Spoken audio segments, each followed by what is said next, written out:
মানে 2017 তো বা 18-তে বিয়ে করলে কিরকম আপনার ফেসই অন্যরকম থাকতো স্যার। এখন তো 17। স্যার আপনি বিয়ে করছেন অনেক আগে স্যার, কিন্তু এই মুহূর্তে এরকম হ্যাঁ স্যার, হ্যাঁ হ্যাঁ হ্যাঁ অর্থাৎ করি নাই আমি, হ্যাঁ, যদি স্যার। আমি 18-তে করি, হ্যাঁ, স্যার। 17-তে দাঁড়িয়ে আমার কি ইয়া হবে, Yes, স্যার। এক্সপ্রেশনটা কিরকম হবে? হ্যাঁ স্যার।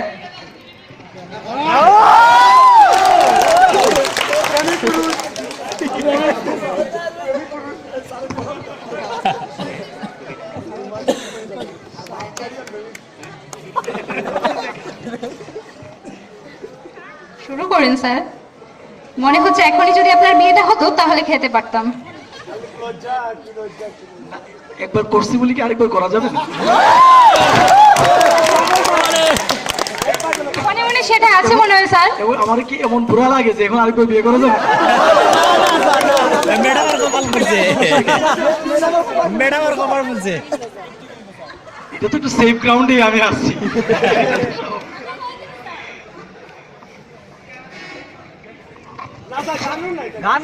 একটু আপনি ভোর সাজলে আপনাকে কিরকম লাগতো, বা ভোর ভোর স্যার বর, হ্যাঁ তারপর আপনি গান গাইতে পারেন।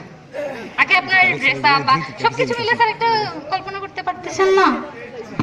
আমি তো ভাবতেছি আমার সামনে একজন নতুন হালি স্যার বসে আছেন, যিনি এই মুহূর্তে বিয়ে করতে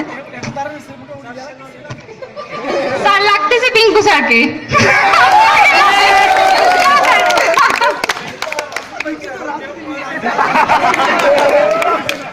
স্যার শুরু করেন স্যার।